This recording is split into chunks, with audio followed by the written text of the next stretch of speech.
Hi dears, ഇന്ന് എൻ്റെ പ്രിയപ്പെട്ട കുട്ടികളോടാണേ. ഇത് എൻ്റെ എക്സ്പീരിയൻസ് അല്ല, എൻ്റെ ഒരു സഹപ്രവർത്തകൻ, എൻ്റെ ഒരു പ്രിയ സുഹൃത്തിൻ്റെ എക്സ്പീരിയൻസ് ആണ്. 13 വർഷങ്ങൾക്ക് മുമ്പ് കൃത്യമായിട്ട് പറഞ്ഞാൽ 2012 പിന്നെ റേസിൽ ഒരു കുട്ടീനെ അഡ്മിഷൻ എടുക്കാൻ വേണ്ടി വരികയാണ് ഒരു പാരൻറ്റ്. അപ്പം അഡ്മിഷൻ എടുക്കാൻ വന്ന പാരൻറ്റ് പറയാണ്, അതായത് ഡയറക്റ്റ് പാരൻ്റ് അല്ല, അച്ഛനമ്മയൊന്നും അല്ല വന്നിരിക്കുന്നത്, ഒരു ഡിസ്റ്റൻസ് റിലേറ്റീവ് ആണ്. കുട്ടി നന്നായിട്ട് പഠിക്കും, കൊക്കലൂർ ഹൈസ്കൂളാണ് പഠിച്ചുകൊണ്ടിരിക്കുന്നത്, നല്ല മാർക്കുണ്ട്. പക്ഷേ ഫീസ് അടക്കാൻ പറ്റില്ല, സാമ്പത്തികമായിട്ട് ഒരുപാട് ബുദ്ധിമുട്ടുണ്ട്. അപ്പോൾ സ്വാഭാവികമായിട്ടും പിന്നെ അങ്ങനെ ഒരുപാട് അപ്ലിക്കൻസ് ഡെയിലി വരുന്നത് കൊണ്ട് തന്നെ ആ സ്ഥാപനത്തിൻ്റെ ആളുകൾ പറഞ്ഞു, അങ്ങനെ ഒരു കൺസെഷൻ കൊടുത്ത് പഠിപ്പിക്കാനുള്ള സംവിധാനം ഇവിടെ ഇല്ല. ചെറിയൊരു പെർസെൻറ്റേജ് എങ്കിലും കുറച്ച് തരാമെന്നല്ലാണ്ട് മുഴുവനായിട്ട് ഫീസ് വേണ്ടാന്ന് വെക്കാനുള്ള ഒരു സംവിധാനം ഇത് പ്രൈവറ്റ് സ്ഥാപനമാണ്. അങ്ങനെ കുറേ കാര്യങ്ങൾ സാങ്കേതികത്വം പറഞ്ഞു. അപ്പോൾ ഈ കുട്ടി ചോദിക്കുകയാണ്, ഞാൻ നാളെ ഈ സ്ഥാപനത്തിന് ഒരു ഐഡൻറ്റിറ്റി ഉണ്ടാക്കുന്ന റിസൾട്ട് ഉണ്ടാക്കി തന്നാൽ എനിക്ക് കൺസിഡറേഷൻ കിട്ടുമെന്ന് ചോദിച്ചു. അപ്പം ആ കുട്ടി പാരൻ്റിൻ്റെ അടുത്ത് നിന്നിട്ട് ഈ ഡയറക്ടറോട് ചോദിക്കുകയാണ്. അപ്പോൾ ഡയറക്ടർ ഭയങ്കരമായിട്ട് എന്ത് ചെയ്തു, എക്സൈറ്റഡ് ആയി. കാരണം ഈ ഡയറക്ടറാണ് എനിക്ക് എന്ത് ചെയ്യുന്നത്, ഈ ആളെ പരിചയപ്പെടുത്തുമ്പോഴുള്ള ഇൻട്രൊഡക്ഷനിലാണ് എനിക്ക് ഈ കഥ പറയുന്നത്. അത് എനിക്ക് ഭയങ്കരമായിട്ട് എനിക്ക് എന്ത് ചെയ്തു, എനിക്ക് നല്ല ഒരു ടച്ചിങ് ആയിട്ട് ഫീൽ ചെയ്തു. അതാണ് ഞാൻ നിങ്ങളോട് ഷെയർ ചെയ്യുന്നത്. അങ്ങനെ ഈ കുട്ടി ചോദിക്കുകയാണ്, ഞാനിത് നിങ്ങൾക്കൊരു ഐഡൻറ്റിറ്റി അല്ലെങ്കിൽ നമ്മുടെ സ്ഥാപനത്തിൻ്റെ ഐഡൻറ്റിറ്റി ഉണ്ടാക്കി തരികയാണെങ്കിൽ എന്നെ കൺസിഡർ ചെയ്യുമെന്ന് ചോദിച്ചു. അപ്പോൾ വൈ നോട്ട്, എന്തുകൊണ്ടില്ല എന്നുള്ള രീതിയിൽ ഡയറക്ടർ പറഞ്ഞു. അപ്പോൾ ഡയറക്ടർ ഒരു ക്ലോസ് വെച്ചു, നീ എവിടെന്നെങ്കിലും പോയിട്ട് ആരോടെങ്കിലും കടം വാങ്ങി ഈ പൈസ മുഴുവൻ അടക്കുക. ഇവിടെ ഫസ്റ്റിൽ അടക്കേണ്ട എത്രയാണോ അത്. ഇവിടുത്തെ ഓരോ മാസവും ലോങ് എക്സാം ഉണ്ട്, ഓരോ മാസമല്ല, ഓരോ 2 ആഴ്ച കൂടുമ്പോൾ ലോങ് എക്സാം ഉണ്ട്. ആ എക്സാമുകളിൽ ആദ്യത്തെ 5 റാങ്കിൽ എല്ലാ പരീക്ഷയ്ക്കും നീ വരികയാണെങ്കിൽ, ഫസ്റ്റത്തെ 5 എക്സാമുകൾക്ക് ഫസ്റ്റ് 5 നീ വരികയാണെങ്കിൽ നീ അടച്ച ഫീസ് മുഴുവൻ ഞാൻ നിനക്ക് തിരിച്ചു തരാം.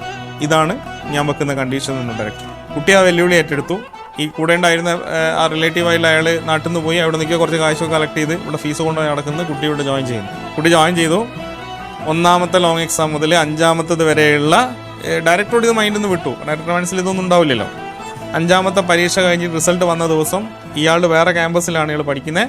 അവിടുന്ന് ഈ റിസൾട്ടും എടുത്തിട്ട് ഈ ഡയറക്ടറെ നോക്കിയിട്ട് ഈ കുട്ടി വരികയാണ്. വന്നിട്ട് സാറിനോട് പറയാണ്, സാർ എന്നെ ഓർമ്മയുണ്ടോ എന്ന് ചോദിച്ചു. സാർ പറഞ്ഞാൽ ഓർമ്മയുണ്ടെന്ന് പറഞ്ഞു. സാറിനോട് ഞാനിങ്ങനെ ഒരു ഓഫ് വാക്ക് തന്നിട്ടുണ്ടായിരുന്നു, കഴിഞ്ഞ 5 പരീക്ഷയിലും എനിക്കാണ് 1 റാങ്ക്. അപ്പോൾ ഞാൻ അവരോട് ഈ പൈസ വാങ്ങിച്ച ആളുകളോട് പറഞ്ഞിരിക്കുന്നത് ഇത്ര സമയത്തിനുള്ളിൽ ഈ പൈസ തിരിച്ചു തരാമെന്നാണ്. സാറ് പറഞ്ഞത് എനിക്ക് ചെയ്തു തരുമെങ്കിൽ സാർ ആ പൈസ എനിക്ക് തിരിച്ചു തന്നാൽ എനിക്ക് എന്ത് ചെയ്യാം, എൻ്റെ പൈസ കൊണ്ടുപോയിട്ട് കൊടുക്കാം, എനിക്ക് ഇവിടെ കോഴ്സ് കംപ്ലീറ്റ് ചെയ്യാമെന്ന് പറഞ്ഞു. അങ്ങനെ 2 വർഷത്തെ +2 പഠനം കൃത്യമായിട്ട് കംപ്ലീറ്റ് ചെയ്തു. ഈ പഠിക്കുന്ന കാലഘട്ടത്തിൽ ഈ കുട്ടീൻ്റെ വീട് ഒരു ഓല ഷെഡായിരുന്നു, ഒരു കീറിയ താർപ്പായും പഴയ ഫ്ലക്സൊക്കെ വലിച്ചു കെട്ടിയിട്ടുള്ളൊരു വീട്. അമ്മയ്ക്ക് വയ്യ, അച്ഛന് വയ്യ. അച്ഛൻ എന്തോ ഒരു വളരെ ചെറിയ തുച്ഛമായ വരുമാനം കിട്ടുന്നൊരു കൂലിപ്പണിയാണ്. ഇവൻ്റെ താഴെ ഒരു അനിയനുണ്ട്. ആ സമയത്ത് ഇവൻ +2 പഠിച്ച് എന്ത് ചെയ്യാണ്, ആദ്യത്തെ ചാൻസിൽ 38ാമത്തെ റാങ്കോട് കൂടിയിട്ട് കേരള മെഡിക്കൽ പിന്നെ ഫസ്റ്റ് ചാൻസിൽ 38th റാങ്ക് വാങ്ങിയിട്ട് കേരള മെഡിക്കലിൽ എന്ത് ചെയ്യുന്നു, കാലിക്കറ്റ് മെഡിക്കൽ കോളേജിൽ അഡ്മിഷൻ കിട്ടുന്നു. കാലിക്കറ്റ് മെഡിക്കൽ കോളേജിൽ നിന്ന് UG കഴിഞ്ഞ് PG 2 സീറ്റ് മാത്രം എയിംസിലുള്ള ഒരു കോഴ്സ്, 2 സീറ്റ്, എന്തോ സ്പെഷ്യലൈസേഷനാണ്. അതിൽ 1ാം റാങ്കായിട്ട് എയിംസിൽ നിന്ന് PG കഴിഞ്ഞിട്ട് ഇന്ന് കോഴിക്കോട് മൈത്രയിൽ കേരളത്തിലുള്ളതിൽ വെച്ചിട്ട് ആകെ 2-3 ഡോക്ടേഴ്സേ ആ ഒരു സ്പെഷ്യലൈസേഷനുള്ളൂ. അതിലൊരാളാണ്. അയാൾ എനിക്ക് ഇൻട്രൊഡ്യൂസ് ചെയ്ത് തരുമ്പോഴാണ് എൻ്റെ ഡയറക്ടർ എന്നോട് പറയുന്നത്, ഇവൻ എൻ്റെ അടുത്ത് വന്നൊരു കഥയുണ്ട്, ഞാൻ പറഞ്ഞുതരാമെന്ന് പറഞ്ഞിട്ട്. സത്യം പറയുകയാണെങ്കിൽ നമ്മളങ്ങ് എന്താ പറയുക, നിപ്പിന്ന് അങ്ങ് പൊന്തി പോകാന്നൊക്കെ പറയില്ലേ, ആ ഒരു ഫീലായിരുന്നു എനിക്ക്.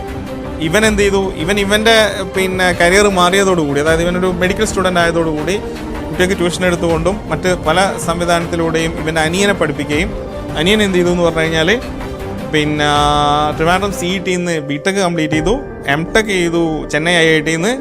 നല്ല പ്രൊഫൈൽ. ഇപ്പോൾ കാലിക്കറ്റ് സിറ്റിയിൽ തന്നെ 2 പേരും എന്ത് ചെയ്യാണ്, അവിടെ അച്ഛനമ്മയും ഭാര്യയും മക്കളൊക്കെ ആയിട്ട് നല്ല രസകരമായിട്ട് ജീവിക്കുകയാണ്.